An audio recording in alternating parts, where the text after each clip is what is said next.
Friends, welcome back to the closing table. Good to see you, buddy. We're sponsored by You too, Doug. Lend with Ben, the best darn lender in the business, and the Ocean Air Realty. That's me, Doug Yop, and all my great agents. We got you covered from the triangle to the coast. Pull up your chair because the closing table is back. Ben, it's been a minute. Lots been happening since we got together. Before we jump into our topics, how you been, man? I've been well, Doug. I hope you have, and been a busy summer thus far. So it's hot. It's hot out there. Man, it is hot. There's no doubt about that. All right, well, let's get into it with something new. Ben, what the hell are the Hornets doing, man? Are you paying attention to this? Well, they're doing Hornet stuff. You know, we shouldn't be surprised, should we? But I mean, at the end of the day, I'm not so sure LaMelo Ball might not have been a great teammate. I don't know. He just seems kind of a different dude to me. So maybe it was time for some new energy in the building. But I mean, you know, they're building around Con Knipple and company. If they got rid of Con, I'd be really scratching my head. But LaMelo was their number one pick a few years ago. So I don't know. I mean, hopefully they know better than I do, but given their track record and history, I'm not terribly confident in any move that they make at this point. So what about you, Doug? Well, it sounds like they're trying to follow this OKC method of acquiring assets in the draft for being able to make trades or whatever, clearing cap space, which is great. They've cleared a bunch of cap space. They've gotten all these additional picks. They got rid of two guys who, yeah, maybe they're really talented, but maybe not the best teammate or guy person to even build around or have on your team. All that, yes. But I think what people are wondering is, it's like, don't you think we could have gotten more back?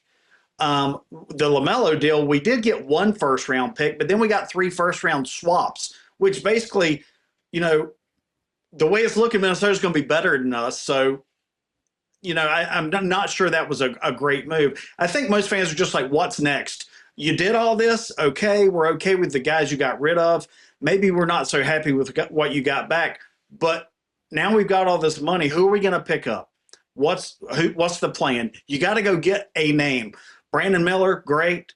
Con Knipple, amazing. I think they wanted Jaylen Brown, and the Celtics asked for too much. But so far, they've gotten nobody.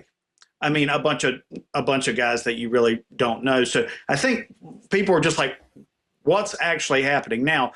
The trade deadline is tomorrow, I think, or the window of free agency opens or whatever is tomorrow, I believe. So maybe some more news will come out after that. I'm reading that maybe the deals that we thought were the deals aren't the deals, and other teams are getting involved, so the details might not actually be finalized. So we'll see. But to wrap all that word salad up, it's just like, what's next? There has to be something else. This can't be it. We can't just be happy that you got some first-round swaps and 3,700 second-round draft picks. You know, what's next? Right. We need the big one to come through. So we'll see what happens. Agreed. Let the people do their job. But, I mean, I think people are just scratching their head. But let's move on to your approved, Ben. Gas was looking really good. It's not looking as good as it was. Rates were headed in the right direction. They're not looking as good as they were. Obviously, Iran isn't looking like we thought it was going to look. We've been down this road before. We said it as much the last time we talked about it. What are your thoughts other than what we've already said? I mean, it's amazing to me that two guys like us that have a show, a podcast, whatever you want to call this, can sit here and talk about something for the last 4 months and say exactly the same thing. And it goes to a process where we're negotiating with people that haven't negotiated in good faith in 47 years. But yet you and I, we can sit back as two common sense individuals and discern this information, right? We get it. Why the hell can't anybody else? You know, now Trump's on TV this morning saying they're scum. They lie. Well, no kidding. No kidding. We've been saying it for months. Wipe them off the map, get rid of the leadership, and start over. Enough. You went over there, finish it up. I'm done. The 10-year treasury has been a roller coaster ride. I'm tired of looking at it. I'm tired of looking at the price of oil, although it is a lot better than it was before we shot the show today. It was at $72 and some change a barrel. It had dipped below that into 68, 69 territory. But I mean, how can two people like us sit back and deal with foreign affairs more efficiently than a government or leadership? And I'm not getting after the president. I'm getting after the fact that we're sitting here. We know all this info, but yet, let's give everybody the warm and fuzzies. Let's give them a chance. Nah, get it done. I'm over it. And I'm tired of being the smartest one in the room when it comes to that. I'm tired of it. You got to be too. I'm tired of talking about it. I'm tired of feeling like that you and I know what's going on, but they have no idea. And I don't like it. I just don't like it. Maybe we should run for office, Doug, and then we can go up there and, and press the button. Just get it done. Get it done. We've got the best military, the strongest military in the world. Get it over with and come home.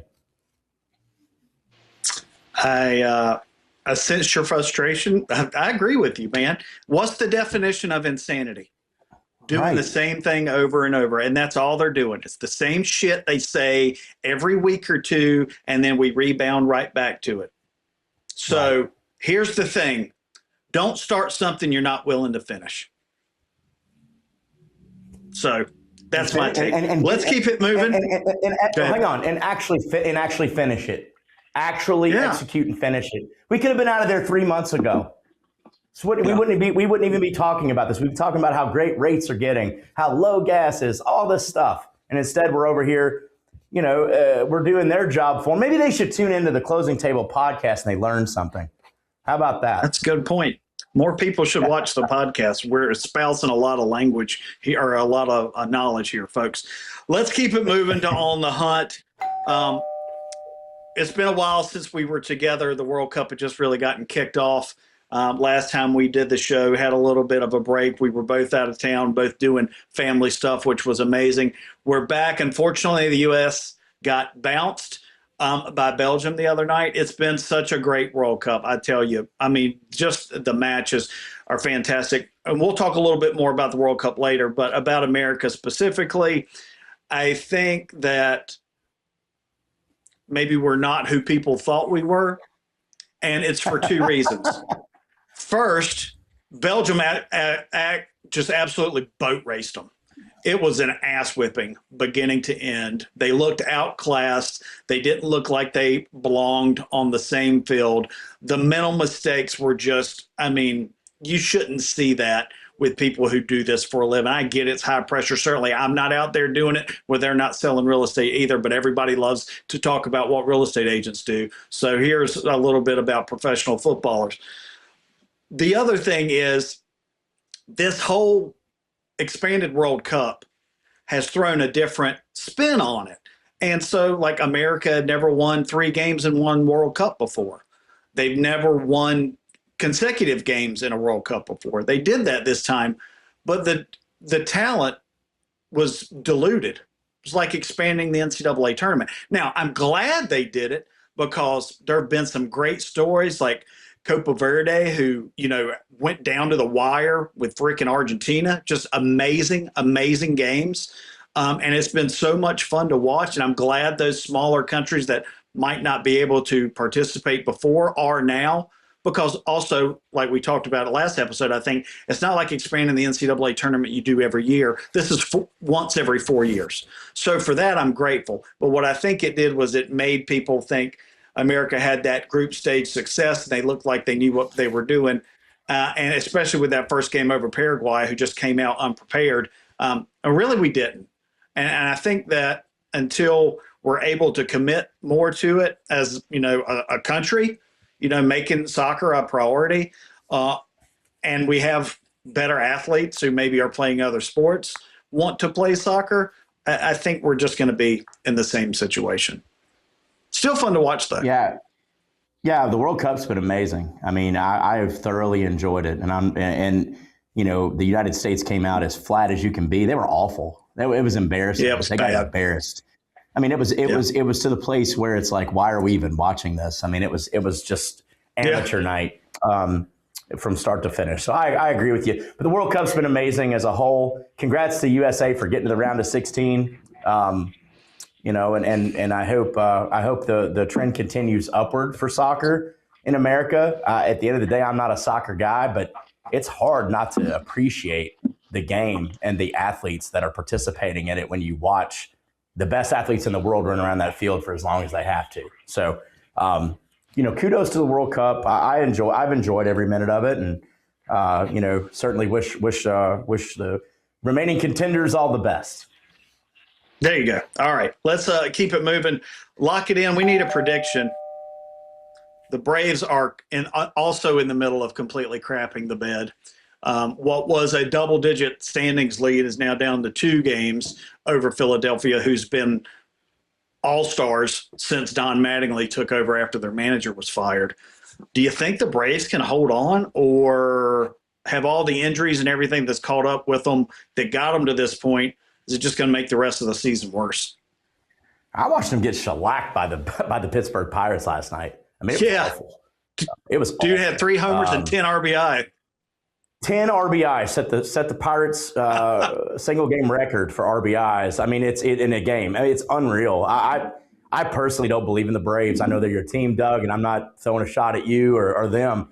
I've seen enough. I've seen enough over the course of the season to say I don't think they can get there. I mean, that's bad what they did yesterday, and I just don't think they have what it takes to make a run personally. Well, their whole shortstop situation didn't pan out the way it was supposed to. Guy they traded for got suspended for drugs again. They overpaid for another guy, and he's batting like 212 or something, just abysmal. And Acuna hurt, pitchers hurt. I mean, unless they get healthy, they're probably not going to have a shot, which is unfortunate because they. Go ahead. I'm sorry. I was just going to say because they looked so great, a month ago, but that just shows you how quickly things can change. But it is a long season. 162 games is a long time. And, if you get in the playoffs and people are healthy, let's be honest, the standings during the regular season doesn't matter when half the daggone league makes the playoffs. If you can get in, you got a shot. Maybe they'll be healthy if they can get in. I just thought Acuna gets hurt all the time. He was hurt all last season, and I get it, man. I mean, it's a tough sport, but I'm going to have to pass on the Braves. I'm going to have to pass on them this year. He's such a likable guy and seems to be like a really good guy, but he's also like the LaMelo Ball of the Braves. A fantastic talent, huge contributor when he's there, but when he's not, it's a huge hole. And you got to have guys who are healthy, and longevity and staying healthy goes a long way in the game because it's about consistency. So, but it is what it is. Let's talk a little bit more about sports for due diligence. Teams change a logo, a jersey, or a color scheme, and fans lose their mind. Now, that's more in America because if you look at soccer abroad, they change their kits every year, and it's great marketing because the kid or even the adult for a lot of these Euros, they want the new kit. I mean, it's genius marketing. Here in America, we don't change it as much. Now, they've started doing like these colorways or these city jerseys for the NBA. Baseball for a while has had like their Sunday jersey, which is kind of like a batting jersey. And now they do the City Connect. The Braves have the City Connect that kind of looks like the old 74 unis with a big red A on it. What's your thought on all that? Do you like it? Do you not like it? Do you not even give a rat's ass? I mean, I like it until they come up with a new like logo that some clubs or some teams, like for instance the Kentucky Wildcats, they took a legendary logo they had for years and they turned it into this weird thing. It's just that's one example. I don't like that. I don't like the overhaul of the logo necessarily, unless it's like clean and looks good. But as far as the jersey switching around colors and throwbacks, this, that, or the other, it's all to sell jerseys. It's all to sell product. That's all it is. It has nothing to do with what we want necessarily as fans. It has to do with marketing within those organizations. So I try not to get too involved with it. The Panthers are pretty simplistic. We've got the blue, we've got the black, and we've got the white. And the blue's our alternate jersey. Pretty simplistic, and I like that. So That's kind of my thoughts on it, if you will. And I just sometimes if it ain't broke, don't fix it. Yeah, like the Hornets last year, their City Connect jerseys were this weird orange thing. I didn't like that at all. If I'm picking the Panthers kits, all black, matte black helmet, blue logo, blue stripe down the sides. Clean, looks ferocious. Just get out there and rip people apart. And it'll be football season soon. All right, let's keep it moving. Amen. Thank you. I can't Let's wait. keep it moving to fix this. And this is timely for me. So, because we just got back from a trip. What's up with people standing up when the plane lands? Where are you going, folks? Door's not open yet. Yeah, for me, I don't know if they have a connecting flight or something along those lines that they're late for. Like, I would think it would be common courtesy, though, that if you did, you might stand up and say, hey, guys, I'm about to miss my connection. If it's like legit, Sometimes if you fly out of Wilmington to Charlotte, they put you in gate E36. You arrive in E36 and you're all the way over in the gate A for your connector. And anybody that's been through the Charlotte airport knows that could be quite an arduous journey, even with the moving sidewalks. But for me, it's like if you have a reason that you're going to be late or something, like I get that. But at the end of the day, man, sit down and don't be rude. Some people are just rude and pushy, like their time is more valuable than yours. And I don't get off on that at all. I don't like that. So, perhaps it would be at least common courtesy or being cordial to say, hey guys, I know I'm getting up and doing this dance, but I'm about to miss my connection. Do y'all mind, please, if I get on up there? I think most people on the plane would say, yeah, you're good. You're good. We understand, right? We've all been there. But just to do it to be a D-bag is, I agree. I think it's ridiculous. I mean, you're not going to get anywhere any quicker And than I am.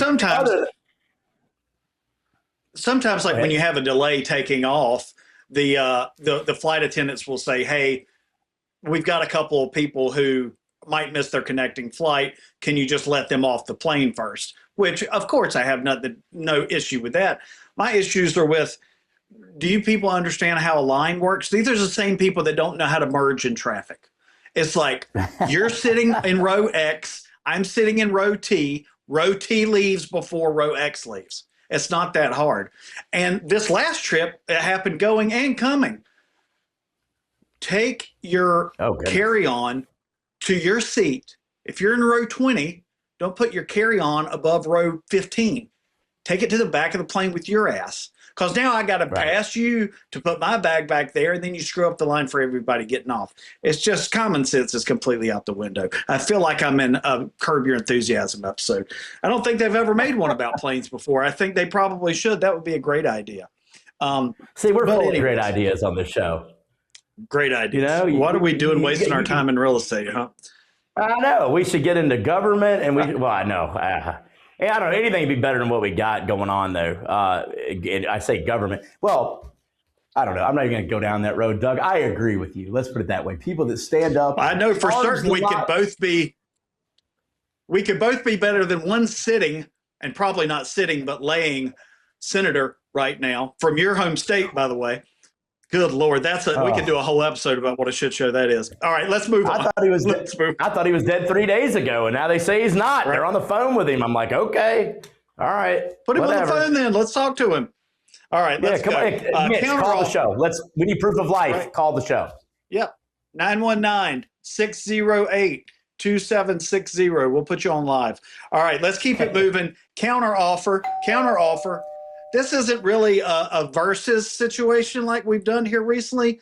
This is just a flat yes or no. Arby's, yes or no. Seems to be really polarizing for folks. I keep seeing memes. Who's keeping this place in business? What do you think? I love Arby's.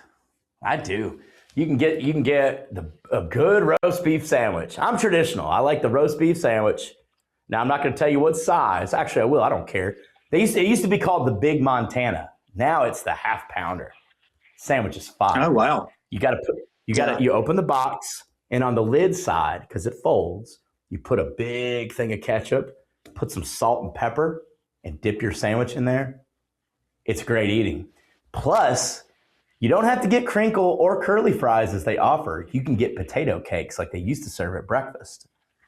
That is the jam.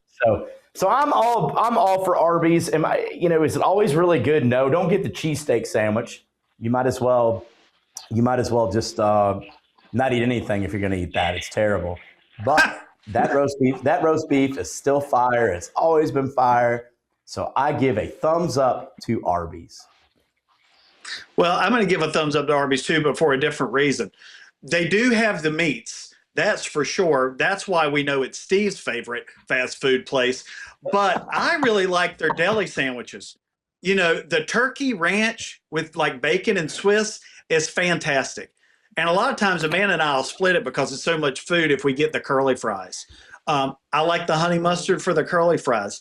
Two other things I really stopped because I've only got like a few items that I'm going to get at any one place, right? If I'm feeling this thing, I'm going to this place because that's what I want. The other thing is their gyros or gyros, however you want to say it. It's actual lamb. It's really good. I mean, it seems authentic to me. It's one of the best ones I've had. And that's like comparing it to Taverna Agora, an actual Greek restaurant here in Raleigh. The other thing, when I want to snack on the go, mozzarella sticks. Fantastic. I don't think I've ever had better mozzarella sticks anywhere in my life. So just a couple tips if you're on the road. 364 Arby's on I-40 is a great place to stop. When you're headed to the beach, you're headed to Raleigh, or either way. And let me interject here real fast too. My son Luke, he special requests their chicken tenders. You're talking about their mozzarella sticks. He loves the chicken tenders there. So here's how much I like Arby's. The other night, we're sitting there, and Luke says, Dad, I want chicken tenders, please, from Arby's. So I didn't feel like driving to Arby's. It's far away from the house, so I DoorDashed it. Well, he got chicken tenders, and I was unable to order a Arby's sandwich off of the app. It acted like they were out of roast beef or something. Yet, advertised on there to be able to order was the French dip sub. I don't want the French dip sub, right? So I call Arby's. And I'm like, are y'all out of the bread for the sandwich? I'm serious. I did. I said, are y'all out of the bread for the sandwich? If so, I get it. I just wanted to make sure I understood. Oh, no, we don't know why it's not on there. So this manager lady took like 45. I waited 45 minutes for her to navigate DoorDash to actually make that option available. So like 2 or 3 days ago, if anybody else DoorDashed a roast beef sandwich in Wilmington, you're welcome. You're welcome. I did that for you. I did it for you, for me, all of us. So that's how much I like Arby's. And like you said, Steve adores them because of their slogan. He loves it. Yeah. Well, based on what you just did, that's hope and change I can believe in. I mean, you're out there for the people. Well done. I'm not going to stop the thinking extra about mile, tomorrow. Doug. That's right. I'm not going to stop thinking about tomorrow when I know that now I can order that sandwich. What a great story. That's America. You could run. That's your platform right there. You need to start as mayor of Wilmington, and we can go from there. All right. Well, let's keep it moving. Getting local. Okay, so the bigger picture with the World Cup, we talked about it a little bit before. Do you think it's really going to be a sea change and impact the future of soccer and the way it attracts kids into it? I mean, soccer is already a big business in the States. I mean, maybe it's not the same setup as Europe or elsewhere with the programs and everything. It's definitely more of a revenue generator for these local clubs because there's thousands of these kids playing soccer in hundreds of teams or whatever. But and I don't really think that's going to change because it's always going to be about the money regardless of what they say. But do you think there's going to be a sea change where as a country, we start taking soccer more seriously so we can become more competitive, that maybe more top athletes gravitate more towards soccer than maybe football or basketball or baseball? Or do you think we get excited once every 4 years, the momentum builds up, we enjoy it for a while, then we get boat raced, and then we're like, yeah, we suck, we'll see you in 4 years? I think it's the latter. I think people get really excited about it while it's on. If they did the World Cup every 2 years, perhaps you could keep that engagement. But every 4 years, yes, we all get very excited, but we get excited because a team is representing our country. We can all get behind that. The only way that I see soccer taking off to the next level is if the medical experts and parents, which there's a lot of parents that feel this way, that football is, they deem it that football is unsafe for the kids. I'm beginning Luke's first tackle football season. Our first practice is July 15th, and I'm helping coach. It's very important to help keep those kids safe, like instruction wise. So they know how to tackle. They know the proper form. They know the risks that you take and things like that. I think it's hard for a lot of moms out there and some dads to resign themselves to the fact that their kid's going to be out there taking hits like that. It's a personal decision everybody has to make. But for me, I think football is top dog in this country. And it's not our fault that the other countries that play soccer don't have football teams. That's not our problem, or else we could play a World Cup of football and dust their ass. You know what I mean? Like, it wouldn't even be close.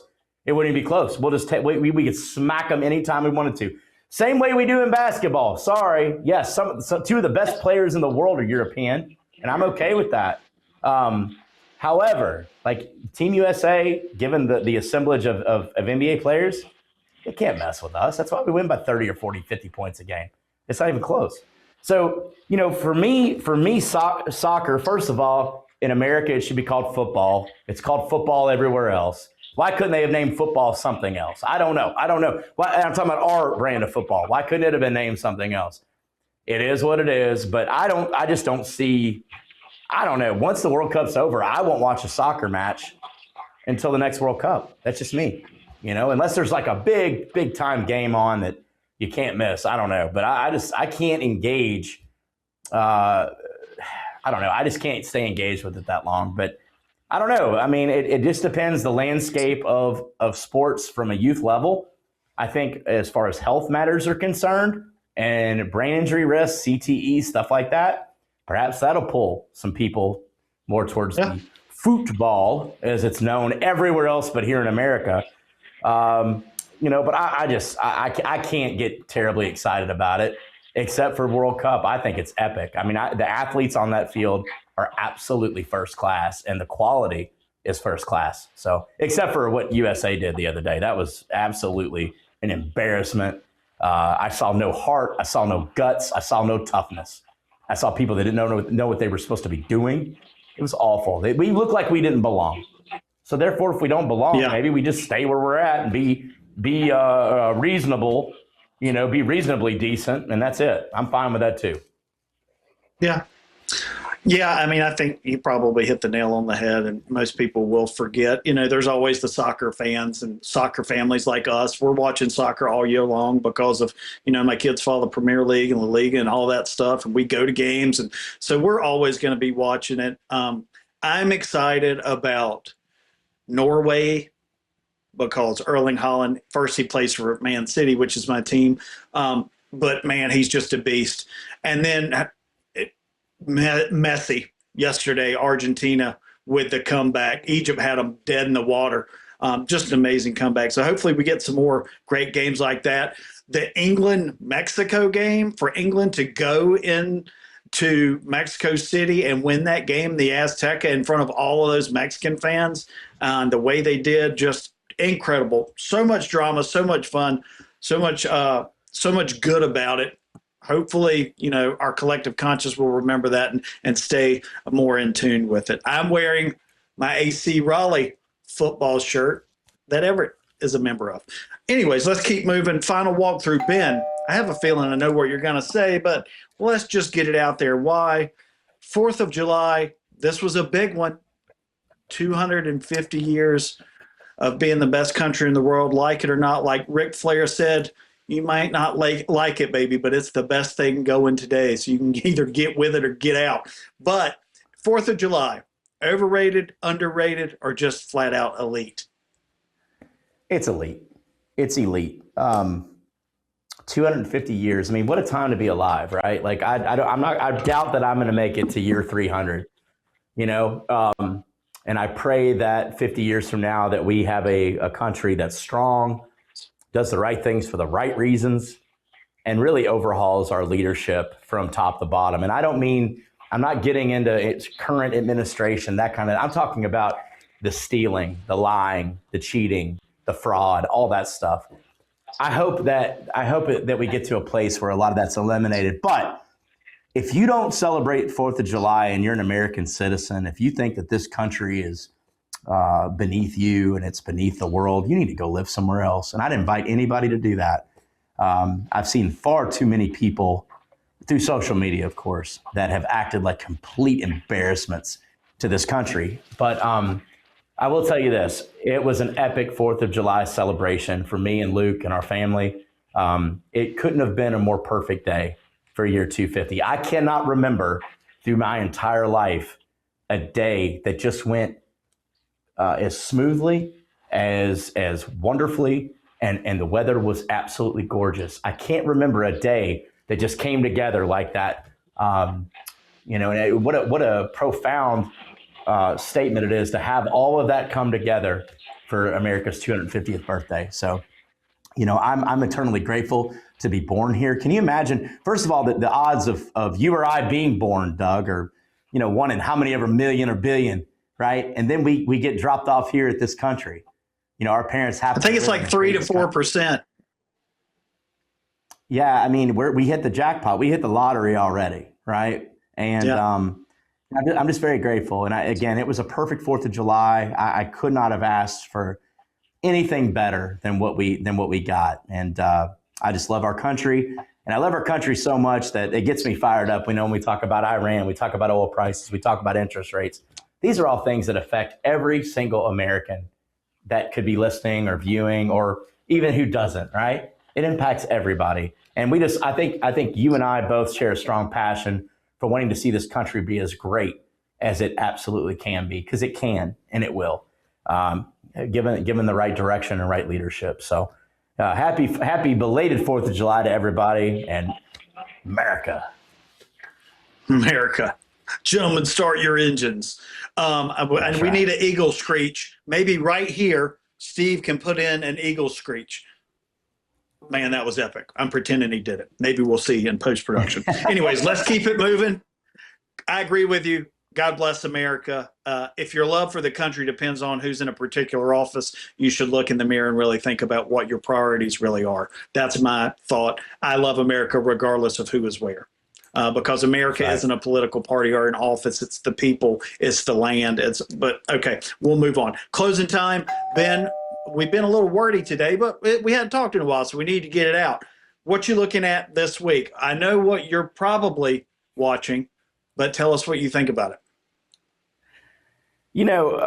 I'm interested to see if we just go ahead and accelerate what already needed to happen over in Iran. I'm excited to see how that plays out. That's the big things I'm watching. I'm also watching, I'm watching World Cup soccer still, because some of the best athletes in the world are still active on those fields. And I'm definitely watching Wimbledon. We didn't discuss that today, but maybe next show. Wimbledon has been absolutely epic. That's the tennis tournament on grass over in London. It's been incredible. So yeah, just, keep an eye on some sports stuff. We've got football ramping up for Luke, so I'm excited about that. And, lately I've been trying to turn the news off. I'm at a place where I really don't want to be berated with it every day. So, I try to be selective as far as what I'm feeding myself, and I'm feeding my mind, I should say, and that kind of thing. So yeah, I think it's going to be a great week ahead of us, and I'm excited for all the opportunities. I hear you. I love that. It looks like you got your white shirt on there. Is that for Wimbledon, or was that just a coincidence? And a follow-up question, do you have your strawberries and cream over there on the side too? Well, I definitely would like some strawberries and cream right now. I've had a banana to eat today, and that's it. I wore this shirt because A, I love it. It's very comfortable, but B, it's hotter than Haiti outside. It's like 105 degrees. And this shirt is the best shirt for the heat. So yeah, I went and bought a couple of them, Doug. So that way I don't have to wash them every single time and dry it to wear the same one. This may be my new uniform for the summer. I love it. Free and easy. I love it. Fantastic. That's right. Well, that's been the closing table. We're at the end. Thank you, Ben. Thank you, Lynn with Ben. theoceanairrealty.com. Check it out if you're looking at refinancing or you want to get some mortgage info. Theoceanairrealty.com. If you want to contact me, you can also use dougyop.com. It goes right to my website. If you want to start your home search or maybe get a home valuation, we're here to help you with all of that. Comment, like, subscribe, tell us what you think. Mitch, I got my phone. I haven't gotten a call or text yet. Maybe we'll have him on for the next episode. Maybe we could fly to Kentucky, go visit your parents, go bourbon hunting. Maybe Mitch could come with us. It could be weekend at Mitch's, like weekend at Bernie's, and we could just haul him around. We just got to get some good sunglasses. That would be excellent. Be a great follow-up sequel, something like that. I heard Mitch and Joe Biden were going to have a Jeopardy contest to see how many questions they could get right. I don't know. Oh, that sounds great.